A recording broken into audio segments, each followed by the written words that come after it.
8 ex-Navy personnel sentenced to death by a Qatar court in October will face commuted punishment. This is a huge relief for their families and for the country.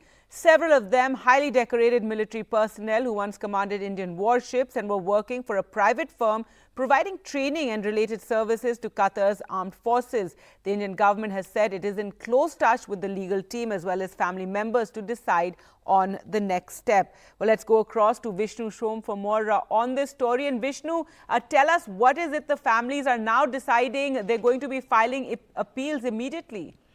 That's right. I believe the process of appeals may already have started today, and the families, it is welcome news, of course, that their loved ones will not, they were sentenced to death, and that is no longer the case. That death sentence has been commuted. But the process now is difficult. From what we have learned, they face very extensive, long jail terms, and these jail terms are different for each individual. We are waiting to get more clarity on that, other than the fact that the family is telling us that they are very, very substantial jail terms. So they are going to appeal that. They are still hopeful that the Emir might actually remove all the charges, grant them a pardon, all of them, and hopefully get them back to India. But that process is going to take time. Before that, there is another process of appeals in one more court. It's only after that that the Emir can begin proceedings or decide to involve himself. Whether he does so or not is anybody's guess. It's great news that, they are no longer facing the shooting squad, as it were. But whether they, come back to India, whether this is actually lifted is something we'll have to wait and see. Now, there is another important aspect here, that India has an agreement with Qatar whereby they can actually be brought back to India to serve their jail terms as well. Is that something that is being explored? We don't know right now. But one final point, the process of further appeals will be about 3 months before the Emir can be involved. And that is the hope, of course, of the families and so many in India. Remember, the Prime Minister reached out to the Emir of Qatar on the sidelines of the United Nations Summit on Climate Change recently in Dubai as well. All right, Vishnu, thanks so much for joining us there with all the latest. Now, in less than a month from now, the Ram Temple will see a grand opening attended by a host of top dignitaries led by Prime Minister Narendra Modi. Now, in the past 6 months or so, the once sleepy temple town of Ayodhya has undergone a massive makeover, not only at the site of the temple construction, but also across the entire town. NDTV's Tanish Punjabi gets us this ground report on Ayodhya's makeover.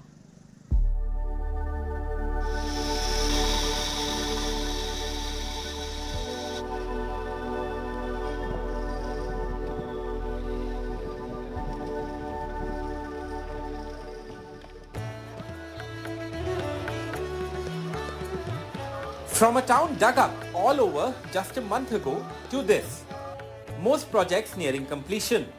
As Ayodhya gears up for its biggest event ever, the inauguration of the Grand Ram Temple on the 22nd of January. Before that, Prime Minister Modi will be visiting the town this Saturday to take stock of preparations.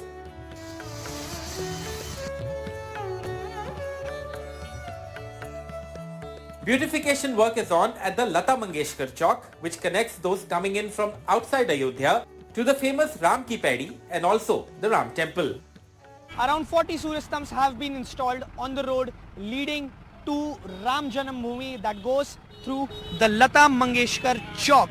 Now, on this road, Prime Minister Narendra Modi will do his roadshow, as this road connects straight from National Highway to the Ram Janam Bhoomi, and the road has been renamed as Dharam Path. Ayodhya's new airport with a 2,200 meter long runway will be operational early next month.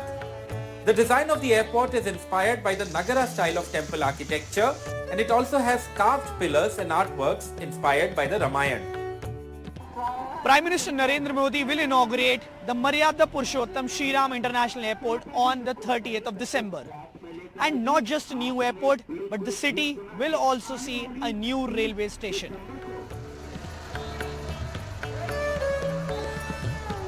Renamed Ayodhya Dham Junction from just the Ayodhya Junction, the town's railway station will have new platforms, new signboards and escalators.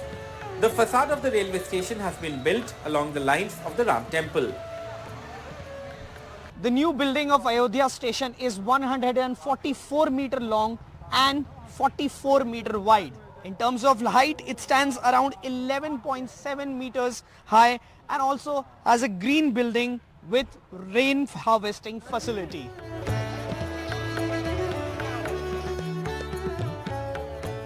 On shops and walls on either side of Ayodhya's main roads, graffiti depicting different scenes from the Ramayana have been painted. Redeveloped roads, intersections, buildings, they are all nearing completion now.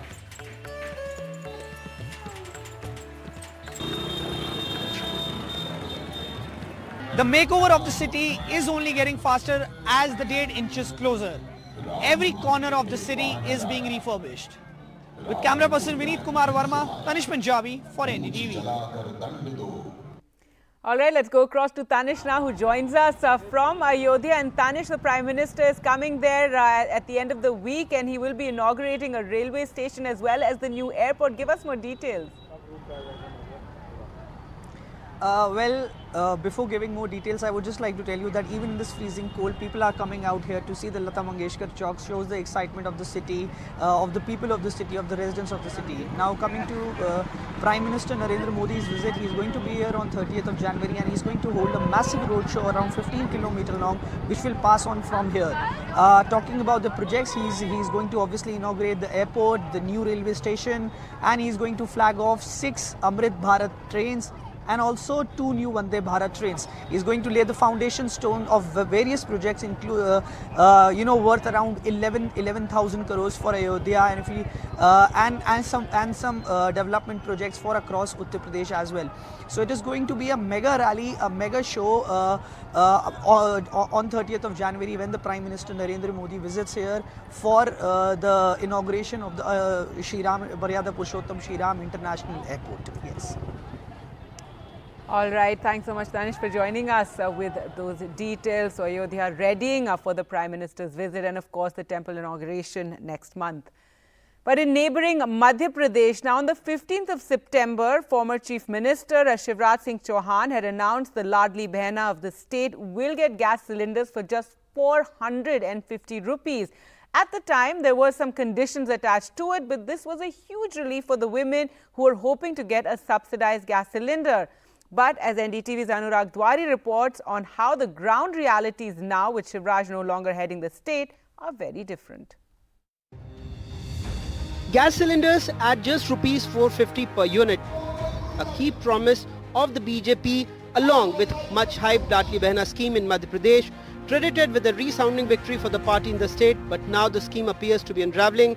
Many beneficiaries like Sashi Gavde from Bhopal, who has a family of 5, say the only time she got a subsidy was right before the announcement of the MP polls at the beginning of October. Since then, it's been a long wait. Cylinder कितने में मिल रहा है आपको? वही 910 रुपए में. एक बार subsidy आई थी आपको? सितंबर में आई थी, उसके बाद नहीं आई. उससे पहले भी नहीं आई, बहुत टाइम से नहीं आई. कितने महीने में सिलेंडर खाली होता है अक्सर आपके? ये 1 महीना 10 दिन में हो जाता है. मतलब हर महीने 920 रुपए दे रहे हैं. Poonam works as a labourer. She also got 460 subsidy, but only once. Ladli Behna का जो फॉर्म आपने भरा उसका पैसा बराबर आ रहा है? हाँ, बराबर आ रहा है. अच्छा, आपको वादा किया गया था कि लाडली बहनों को 450 में गैस सिलेंडर मिलेगा. हाँ, तो एक ही बार आया, उसके बाद कोई नहीं आया. रक्षाबंधन के बाद आया था, फिर नहीं आया. 450 पे एक ही बार आया. क्यों नहीं आया, कुछ वजह? नहीं, ये मुझे नहीं मालूम. On October 6, just before the implementation of the Code of Conduct in MP, a total amount of rupees 219 crore were transferred to the accounts of 32,62,000 subsidized gas cylinders beneficiaries. Now a political war has broken out over the issue. 450 रुपये मोदी की guarantee है. मोदी की guarantee थी कि मध्य प्रदेश में जो वचन आए हैं, जो घोषणा पत्र हुआ, पूरा होगा.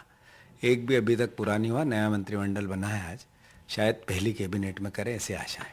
विधानसभा में माननीय राज्यपाल महोदय के अभिभाषण के समापन पर जवाब देते हुए माननीय मुख्यमंत्री जी ने स्पष्ट कहा था कि संकल्प पत्र हमारे लिए गीता की तरह पवित्र है, रामायण की तरह पवित्र है, और संकल्प पत्र में जो भी वादे हमने किए हैं उन्हें हर हाल में हम पूरा करेंगे.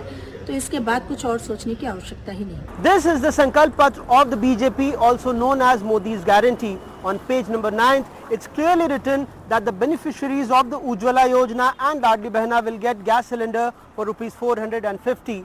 Government sources are now saying that a demand has been placed before the finance department and the money will be given as soon as it is received, but nobody is saying when. In Bhopal, with camera person Rizwan Khan and Amritanshi Anurag Dwari for NDTV. Now in Madhya Pradesh, in Maharashtra, in fact, Congress President Mallikarjun Kharge and Rahul Gandhi hit out at the BJP and RSS as the Congress set the ball rolling for the 2024 Lok Sabha polls with its Hai Tayar Hum mega rally in Nagpur. From the stage, Congress MP Rahul Gandhi has said that it's a fight of two ideologies between the India bloc and the NDA, and that the RSS ideology was taking the country back to the pre-independence era, while Congress Chief Mallikarjun Kharge took a dig at the RSS, saying that it was destroying the country's democracy. देश में विचारधारा की लड़ाई चल रही है। लोगों को लगता है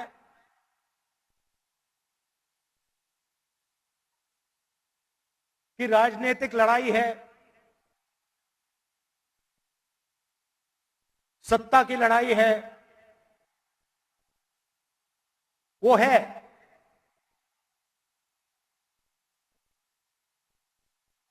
मगर इस लड़ाई की नींव जो है वो विचारधारा की है। आज यही आरएसएस देश को बर्बाद कर रही है। मोदी आरएसएस का झंडा लेके आगे जा रहे हैं और उसके पीछे आरएसएस है। और ये जो संघ की सरकार है, अगर इसको नहीं रोक सके तो देश बर्बादी की ओर जाएगा और लोकतंत्र खत्म हो जाएगी। देश का संविधान जो बाबा साहब अम्बेडकर और पंडित जवाहरलाल नेहरू जी ने मिलकर बनाया, वो भी खत्म हो जाए। Now in Karnataka, it's BJP versus the BJP infighting in the BJP now in full media glare, with one of the leaders, Yatnal, making serious corruption allegations against former Chief Minister Yediyurappa in public. Yediyurappa's son, remember, heads the party in the state. It's another case of infighting in the Karnataka BJP that's playing out in full media glare as the party gears up for the 2024 elections. Senior party leader and MLA Basanagowda Patil Yatnal was vying for a leadership position. But with the party leadership categorically backing B.S. Yediyurappa and his son Vijayant at the helm, Yatnal has been making serious allegations against Yediyurappa in public. 8,000 ಕೋಟಿ ರೂಪಾಯಿ ಹೊಡೆದಾರ ಅದರೊಳಗೆ 40,000 ಕೋಟಿ ರೂಪಾಯಿ ವ್ಯವಹಾರ ಐತಿ ನಮ್ಮ corona ಯಾರು ಬಡ ನೋಡ್ರಿ ಒಂದು ದವಾಖಾನೆಗೆ ಒಂದು ಕರೋನಾ ಪೇಷಂಟ್ಗೆ 8-10 ಲಕ್ಷ ರೂಪಾಯಿ ಬಿಲ್ ಮಾಡ್ಯಾರ. After a day full of deliberations in Bengaluru with BJP senior leaders, Yediyurappa refused to get drawn into an exchange. But senior party leaders, including those known to be opponents of Yediyurappa, say the party's central leadership will crack down hard on all leaders like Yatnal. Will be done by BJP state unit or central unit? Yesterday they have discussed what other developments. So central will take action, sir? Today we have decided what all things that need to be taken care of about the people who are talking against the party.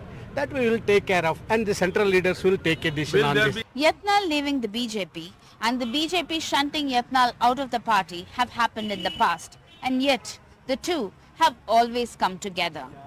How the party deals with his open dissent will now be closely watched. With camera person Govind, Pratibha Raman in Bengaluru for NDTV.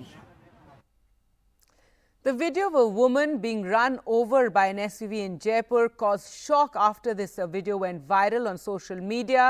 It now emerges that the 25-year-old who lost her life after being run over became the victim of a drunken altercation that she was actually trying to defuse. Horrific visuals of a man deliberately running over a woman and her friend. The incident that happened in Jaipur outside a nightclub in the early hours of Tuesday morning has unraveled a story of rage brought on by excessive alcohol. Mangesh Arora, the accused in the case, has been arrested, a businessman who traded in garments. So what exactly happened that night that led to this horrific crime and the death of an innocent 25-year-old woman named Uma Suthar? The police say Mangesh and Rajkumar had an altercation inside the resto bar where a few people were having a small party. 25-year-old Uma had moved to Jaipur from her hometown in Neemach in Madhya Pradesh. She worked in an event firm and had befriended a much older Rajkumar. Uma's father is a carpenter and she has 2 younger siblings. Uma's family depended on her income to make ends meet. जब बाहर आने के बाद में तो गौरव नाम का एक लड़का जिसका नाम आया है, उसने बताया कि साले तेरे को गाली इसने दी है और तू क्या नपुंसक है या तू नामर्द है, तब इसने एक गुस्से में इसके साथ में बात की. Mangesh had no previous criminal record. Uma was not involved in the fight between Rajkumar and Mangesh, but a momentary fit of rage aggravated by alcohol has destroyed 2 lives and ended in tragedy. With Harsha Kumari in Jaipur, Gargi Rawat for NDTV. Tamil actor, politician, leader of DMDK, Vijayant passed away today in Chennai. This after he tested COVID positive and then he was put on ventilator support following breathing distress. He was given a funeral with state honours.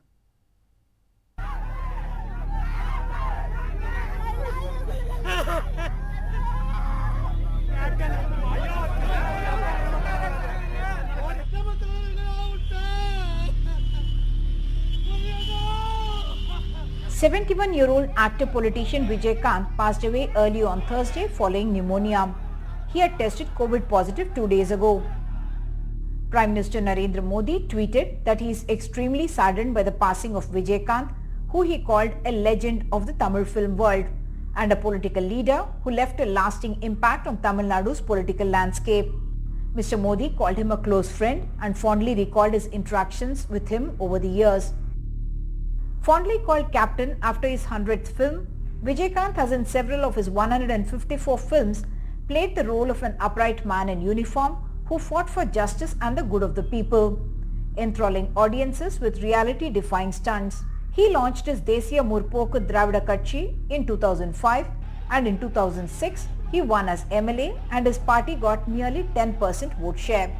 DMDK's best electoral performance was in 2011 when the party won 29 of the 41 seats it contested in alliance with the AIADMK, beating the DMK to second place, and Vijayant became leader of the opposition over the next 5 years.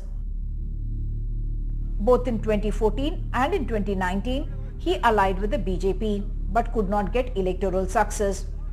He could not be politically active the last few years because of ill health. His wife Premlata became the General Secretary of the DMDK just 2 weeks ago. Vijayant has been fondly called Karuppu MGR by some of his fans and admirers who felt that he had the potential to emerge as another MGR, capable of breaking the bipolar character of Tamil Nadu politics, where it was either the AIADMK or the DMK. In the last few years, there have been quite a few memes with Vijayant. Those who have known him for several years say he was a simple man with a golden heart. With Suresh in Chennai, Uma Sudhir, NDTV.